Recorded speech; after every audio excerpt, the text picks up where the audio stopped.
दोस्तों, आप सभी लोग जानते हैं शुक्रवार को पड़ रही है पापांकुशा एकादशी। आश्विन महीने के शुक्ल पक्ष में आने वाली एकादशी का नाम है पापांकुशा एकादशी। पापांकुशा एकादशी का नाम दो शब्दों से मिलकर बना है, पाप और अंकुश। और पापांकुशा एकादशी व्यक्ति के सभी पापों और अपराधों पर अंकुश लगाती है, इसलिए इसे पापांकुशा एकादशी कहते हैं। और पापांकुशा एकादशी का व्रत रखने वाले भक्तों के सभी पापों का नाश हो जाता है और ऐसा व्यक्ति सद्मार्ग पर चलता है। इस बार पापांकुशा एकादशी के दिन भद्रा भी लग रही है। अगर कभी भी मौका लग जाए तो आप लोगों को पीपल के पत्ते पर राम लिखकर बहुत छोटा सा उपाय करना है। इन दोनों का संयोग बहुत ही कम आता है। इस दिन आपको एक पीपल के पत्ते पर राम वाला उपाय तो आपको अवश्य ही करना चाहिए, क्योंकि ऐसा दिन पूरे साल में सिर्फ एक ही बार आता है। और दोस्तों, आप सभी लोग जानते हो कि शुक्रवार का अगर सबसे बड़ा कोई उपाय है तो वह पीपल के पत्ते पर राम वाला उपाय। तो दोस्तों, शुक्रवार एकादशी के दिन आप लोगों को इस पीपल के पत्ते पर राम लिखकर बहुत छोटा सा उपाय करना है। बहुत सारे लोग होंगे जिन लोगों ने इस उपाय को ना किया हो, मतलब पूरा साल निकल गया, उन्होंने किसी भी दिन इस पीपल के पत्ते पर राम वाला उपाय को ना किया हो। पर दोस्तों, आपके पार के लिए हमारी एक पहला मौका बचा हुआ है, जो कि 3 अक्टूबर 2025 शुक्रवार के दिन है। इस दिन आप लोगों को इस वाले उपाय को जरूर कर लेना है। भले ही आपने पूरे भर इस उपाय को ना किया हो, पर अगर आपने इस आश्विन माह के शुक्रवार के दिन अगर इस वाले उपाय को करते, पान को 76 के सान लिया, तो आपको इस उपाय को करने का वह फल मिलेगा जिसकी आपने कभी कल्पना भी नहीं करी होगी। इसीलिए आप लोग इस वाले उपाय को एक प्रातः के बाद जरूर कर लेना है, ताकि आप लोगों के हाथ से यह मौका ना जा सके और आपको इस उपाय को करने का फल मिल सके। दोस्तों, यह उपाय पंडित जी ने अपनी अभी की ही श्री शिव महापुराण की कथा में बताया है जी। इस उपाय को आज हम आपको बहुत अच्छे से समझाने वाले हैं। इस वीडियो को देखने के बाद इस उपाय को समझने के लिए आपको कोई और वीडियो को देखने की जरूरत नहीं पड़ेगी। तो चलिए दोस्तों, उपाय को शुरू करते हैं। देखिए, इस आश्विन माह के शुक्रवार एकादशी के दिन ये इतना खास होता है, इतना महत्वपूर्ण होता है। देखा गया है कभी कभी बड़े बड़े पूजा पाठ अनुष्ठान से जो मनोकामना पूर्ण नहीं होते, आश्विन माह के शुक्रवार एकादशी के दिन एक छोटे से उपाय करने से ही आपकी मनोकामना पूर्ण हो जाती है। और बहुत सारे लोगों ने इस उपाय को किया भी है और उनको इस उपाय को करने का फल भी जरूर मिला है। अगर आप लोग भी इस उपाय को करना चाहते हैं, तो आप इस उपाय को करना चाहते हैं को पहले अच्छे से समझ लेना, सुन लेना, उसके बाद करना। आपको इस उपाय का फल जरूर मिलेगा। और इस उपाय को कर लेने से आपके घर में चाहे किसी भी प्रकार की दुख और समस्या क्यों ना चल रही हो, आपको उसका कारण भी नहीं पता है कि भाई ये समस्या किस कारण से चल रही है। उसका कुछ भी कारण हो सकता है, जैसे पितृदोष हो सकता है या किसी भी तरह का मंगल दोष भी हो सकता है। तो इस दिन आप लोगों को ये वाला उपाय कर लेना है। ये एक ऐसा उपाय है जिस उपाय को अगर किस विशेष दिन पर किया जाए तो भाई उस विशेष दिन का जो है वह तो हमें मिलता ही मिलता है। पर हमने उस दिन पर इस उपाय को किया है तो हमें उससे भी बड़ा फल मिलता है, और फल बहुत जल्दी मिलता है, क्योंकि आप इस उपाय को बहुत ही बड़े और विशेष दिन पर कर रहे हो। तो चलिए अब उपाय के बारे में बात करते हैं। लेकिन उससे पहले आप लोगों को यह जानना आवश्यक है कि आखिर ये उपाय किस समय करना है, किसको करना है और कैसे करना है। तो चलिए हम आगे आपको वीडियो में एक एक करके बता देते हैं। लेकिन उससे पहले अगर आप लोग हमारे चैनल पर पहली बार आए हैं या फिर मेरी आवाज आज पहली बार सुन रहे हैं, तो हमारे चैनल को सब्सक्राइब जरूर कर लेना और इस वीडियो को लाइक करके कमेंट बॉक्स में श्री शिवाय नमस्तुभये ओम नमः शिवाय जरूर टाइप कर देना। तो दोस्तों, इस पीपल के पत्ते पर राम वाला उपाय को हमें इस शुक्रवार के दिन कैसे करना है, किसको करना है, किस समय करना है और कहां पर करना है, ये सारे सवालों के जवाब आपको इस वीडियो में मिल जाएंगे। और जो ये वीडियो देखेगा भाई, उसको पीपल के पत्ते पर राम वाला उपाय जरूर करना चाहिए, क्योंकि इस दिन पीपल के पत्ते का भी बहुत ही बड़ा और विशेष महत्व होता है। पीपल के पत्ते पर राम वाला उपाय की तो ये सोने पर सुहागा वाली बात हो जाती है, और ये एक बहुत ही बड़ा उपाय हो जाता है शुक्रवार का। तो अब दोस्तों, इस पीपल के पत्ते पर राम वाला उपाय को आखिर करना किसको है, सबसे पहले हम लोग वह बात जान लेते हैं। तो देखो, घर की जो बड़ी माताएं बहनें होती हैं, उन माताओं बहनों में से कोई भी एक बड़ी माता बहन इस वाले उपाय को कर सकती है। और दोस्तों, अगर आप चाहे तो अपने घर में से सभी सदस्यों को भी इस उपाय को करवा सकती है। अगर किसी व्यक्ति की खुद की कोई मनोकामना है, खुद की कोई दुख और परेशानी है जो कि वह अपने लिए ही करना चाहता है, इस वाले उपाय को तो वह खुद अपने लिए भी कर सकता है। बाकी अगर कोई घर में से ऐसा है जो कि अपने पूरे घर परिवार की सुख और शांति के लिए ये वाला उपाय करना चाहता, तो भाई वो भी कर सकता है, उसमें भी कोई दिक्कत वाली बात नहीं है। कहने का मतलब यह है कि इस उपाय को हर एक सदस्य भी कर सकता है और पूरे घर परिवार के सदस्य के लिए घर की बड़ी माताओं बहनों में से कोई एक माता बहन भी कर सकता है। माताएं बहनें अगर घर में उपस्थित ना हो या वह ये वाला उपाय ना कर पा रही हो, तो फिर घर का कोई बड़ा सदस्य भी इस पीपल के पत्ते पर राम वाला उपाय को कर सकता है। चाहे फिर वह पुरुष ही क्यों ना हो, उसमें कोई भी दिक्कत वाली बात नहीं है। उसके बाद सदस्य भी पत्ते पर राम वाला उपाय को कर सकता है। बाद में दोस्तों जो अगला प्रश्न निकल कर आता है वह यह आता है इस उपाय को लेकर कि आखिर इस उपाय को हमें किस समय करना है, सुबह के समय करना है कि शाम के समय करना है। तो देखो, इस वाले उपाय को आप लोग सुबह के समय भी कर सकते हो और शाम के समय प्रदोष काल में भी कर सकते हो। अब अगर आप पूछो कि भाई साहब सबसे उत्तम समय कौन रहेगा इस पीपल के पत्ते पर राम वाला उपाय को करने का, तो हम आपसे बस यही कहेंगे कि इस उपाय को आप सुबह के समय करेंगे तो ज्यादा बेहतर होगा। बाकी अगर प्रदोष काल शाम के समय भी करेंगे तो भी अच्छा होगा, उसमें कोई भी दिक्कत वाली बात नहीं है।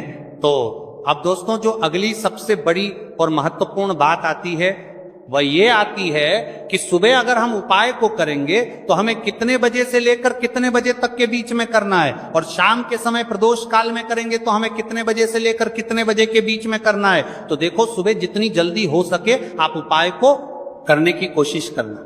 बाकी अगर किसी कारणवश लेट भी हो जाओ, थोड़ी देर भी हो आए, तो 10 या 11:00 बजे तक भी आप उपाय कर लेना, पर 12:00 बजे से ज्यादा देरी ना हो। ठीक है, इस बात का ध्यान रखना। उसके बाद में दोस्तों अगर शाम के समय प्रदोष काल की बात करें, प्रदोष काल का जो समय है होता है वह शाम के 6:00 बजे से शुरू हो जाता है। मतलब शाम के 6:00 बजे से लेकर 7:00 बजे के बीच का जो समय होता है, ये समय प्रदोष काल का समय होता है।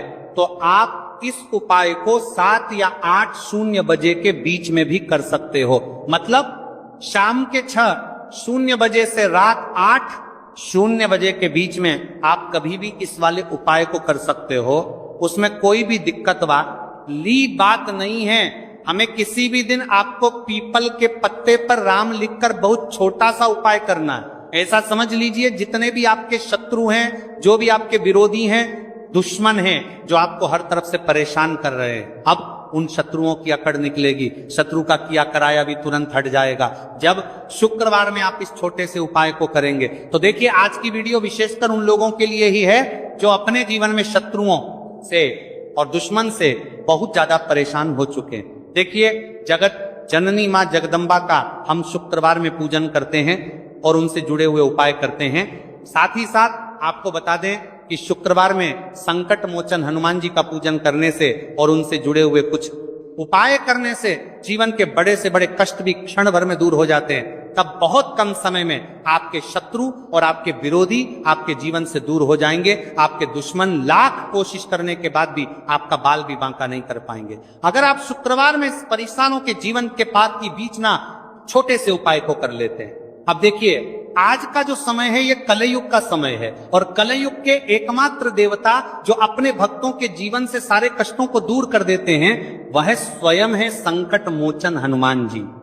और संकट मोचन हनुमान जी का पूजन अगर आप शुक्रवार में करते हैं और उनसे जुड़ा हुआ ये छोटा सा उपाय अगर आप शुक्रवार में किसी भी दिन कर लेते हैं तो ऐसा समझ लीजिए आपके जो शत्रु हैं, आपके जो विरोधी, आपके जो दुश्मन हैं, ये किसी भी तरह से आपको परेशान करने का प्रयास कर ले, आपका बाल भी नहीं है, कर परिवार के जो आपका बाल भी नहीं है, आपके जो नाकोर आपका हर भी नाकोर आप पाएंगे।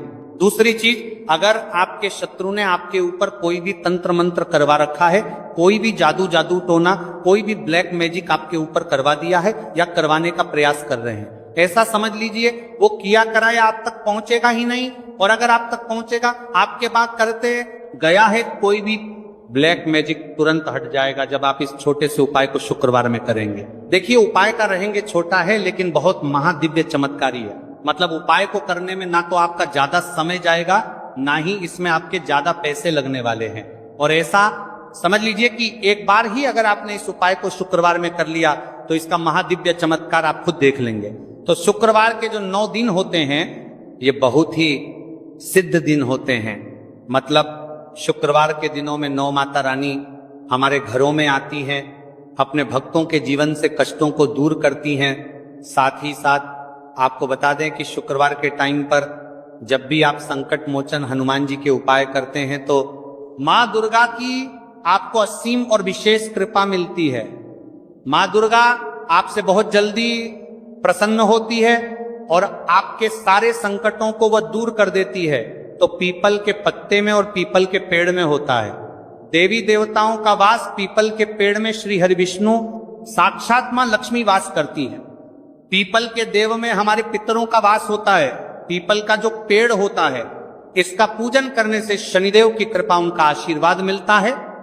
और पीपल का पत्ता जो है, इसका उपाय शुक्रवार में करने से व्यक्ति के जीवन से बड़े संकट और कष्ट दूर हो जाते हैं, जिसमें कि शत्रु और आपके दुश्मन जो हैं ये पूरी तरह परास्त हो जाएंगे, चारों खाने चित्त हो जाएंगे और कभी भी आपका कुछ नहीं बिगाड़ पाएंगे अगर ये उपाय आप करते हैं। तो देखिए, ये उपाय स्त्रियां भी कर सकती हैं, पुरुष भी कर सकते हैं। किसी भी दिन आप करते हैं भी इस उपाय को कर सकते हैं, ठीक है ना। इसमें दिन आपको नहीं देखना है कि किस दिन करें, जिस दिन आप चाहा उस दिन इस उपाय को आप कर सकते हैं। तो शुक्रवार के दिन आपको पीपल का पत्ता तोड़ना नहीं है, उससे एक दिन पहले ही तोड़कर आप पीपल का पत्ता ले आए, या गिरा हुआ जो पत्ता होता है पीपल का वो आप ले ले, ठीक है ना। बस इस चीज का आपको ध्यान रखना है कि सोमवारी के दिन पीपल के पेड़ से कोई भी पत्ता हम नहीं तोड़ते। इस चीज का आपको विशेष ध्यान रखना है। तो आपको लेना है पीपल का एक पत्ता और शुद्ध जल से उसे साफ कर लेंगे पहले, जिससे कि धूल मिट्टी अगर पीपल के पेड़ देने वहां और पीपल के पेड़ पर पत्ते पर हो तो वह हट जाए। फिर गंगा जल का थोड़ा सा छिड़काव यानी थोड़ी सी छींटे आपको इस पीपल के पत्ते पर मारनी है और इस पीपल के पत्ते को फिर कपड़े से पोंछ कर आपको साफ कर लेना है, बिल्कुल सूखा लेना है। अब आपको लेना है थोड़ा सा सिंदूर, जो केसरिया वाला सिंदूर आता है जो हम संकट मोचन हनुमान जी को चढ़ाते हैं, वह केसरिया सिंदूर आपको लेना है। थोड़ा सा जल डाल के इसे गीला कर लेंगे और इसी सिंदूर से इस पीपल के पत्ते पर आपको भगवान राम का नाम लिखना है। अब किससे लिखेंगे? माचिस की तीली ले सकते हैं, उससे लिख सकते हैं। किसी भी तरह से आपको भगवान राम का नाम इस पीपल के पत्ते पर लिखना है। लिख लिया। एक आपको चमेली के तेल का या सरसों के तेल का दीपक तैयार करना है और एक कोई भी आपको लेनी है मिठाई।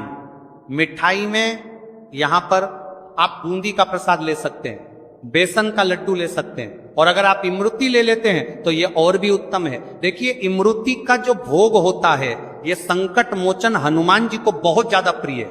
अब ये सारी चीजें लेकर आपको जाना है संकट मोचन हनुमान जी के मंदिर में। तो देखिए, सबसे पहले आपको संकट मोचन हनुमान जी के सामने ये दीप प्रज्वलित करना है जो आप लेकर के गए हैं। क्या ये आपने चमेली के तेल का दीपक तैयार करा है या सरसों के तेल का? सबसे पहले दीपक आप जला देंगे और दीप जलाने के बाद आपको जो पीपल का पत्ता आप लेकर के गए थे वो पत्ता आपको संकट मोचन हनुमान जी को अर्पित करना है, अर्पित करना है, हाँ चढ़ाना है। और जो भी भोग में आप लेकर के गए हैं, चाहे आपने बेसन के लड्डू लिए, बूंदी का प्रसाद लिया या फिर इमरती, जो भी कुछ आपने लिया है उसका भोग लगाना है और संकट मोचन हनुमान जी से आपको प्रार्थना करनी है कि हे जगत का कल्याण करने वाले संकट मोचन हनुमान जी, संकटों को हरने वाले मेरे जीवन से शत्रु और दुश्मनों को भी दूर कर कर दीजिए। शत्रु का किया करा या तंत्र मंत्र सब कुछ हट जाए, ऐसी कृपा मुझ पर कीजिए। इस तरह से आपको प्रार्थना करनी है और 108 बार जय श्री राम, जय सीताराम, जय श्री राम, जय सीताराम, जय श्री राम, जय सीताराम इस तरह से आपको जयकारा लगाना है, क्योंकि भगवान राम का नाम संकट मोचन।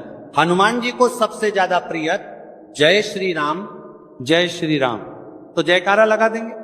और देखिए, अगर एक बार हनुमान चालीसा पढ़ पाए तो आप एक बार हनुमान चालीसा ऐसा ऐसा जरूर पढ़े, ठीक है ना, ज्यादा बार नहीं तो एक बार जरूर पढ़े।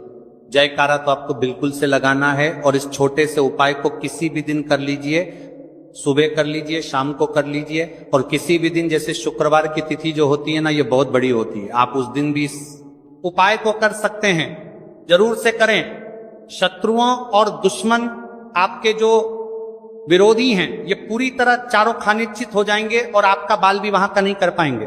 तो देखिए, इस उपाय को आप 9 दिन भी कर सकते हैं, 2-3 बार भी कर सकते हैं। अगर आप ज्यादा बार नहीं कर पा रहे हैं तो एक बार आपको इस उपाय को जरूर से करना चाहिए। तो देखिए, इस उपाय को करने से जो आपके सामने शत्रु हैं वह भी परास्त हो जाएंगे। जो पीठ पीछे वार करते हैं, पीठ पीछे तंत्र मंत्री में करवाते हैं, वह शत्रु भी चारों खाने चित्त हो जाएंगे। बस छोटा सा उपाय है, जरूर करें। तो देखिए, अब बात कर लेते हैं अपने एक बहुत छोटे से उपाय की, जिसे शुक्रवार में करने से आपकी हर मनोकामना पूरी हो जाती है। यह उपाय आप अपने घर पर ही कर सकते हैं, कहीं जाने की आवश्यकता नहीं है।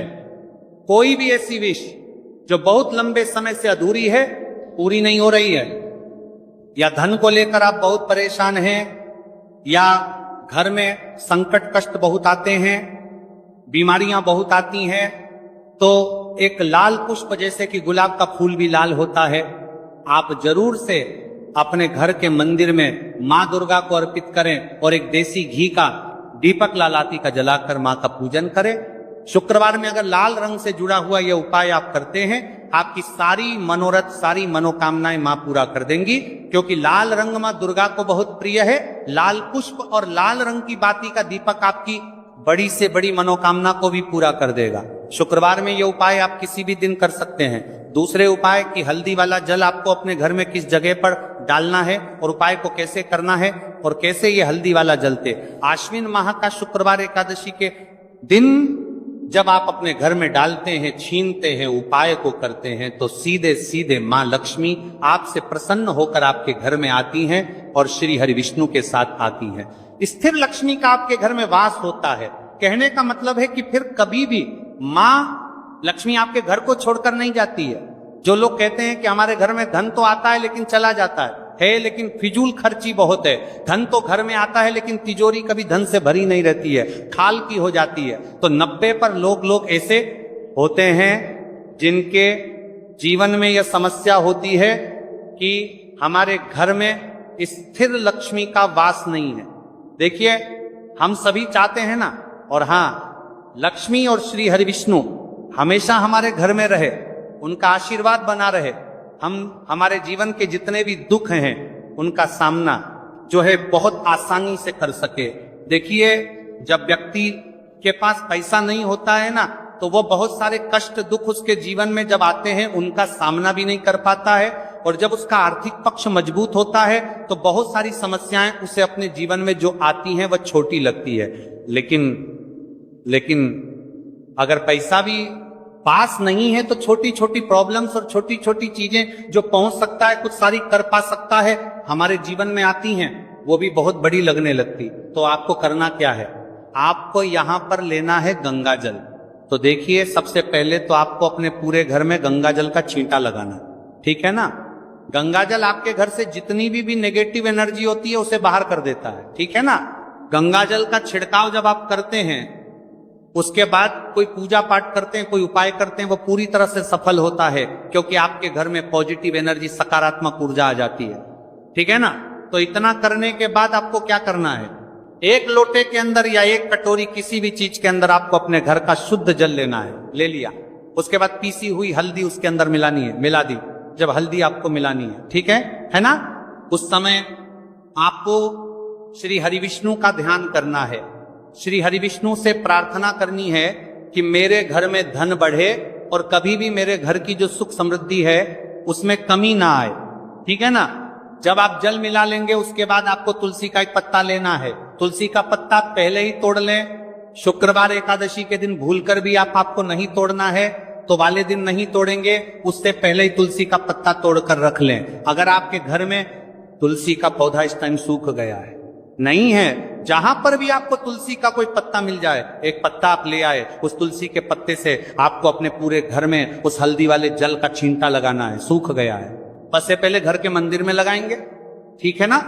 फिर जितने भी रूम हैं, कमरे हैं, वहां पर लगाएंगे, घर के मुख्य द्वार पर लगाएंगे। इस तरह से जब आप उपाय करते हैं तो आपके घर घर में कभी भी धन की कमी नहीं होती है, धन में वृद्धि होती चली जाती है और धन आपका हमेशा बढ़ता है। देखिए, अगर तुलसी का पत्ता आपको नहीं मिलता है, तब आप किसी भी छोटी सी पूजा वगैरह की जो चम्मच होती है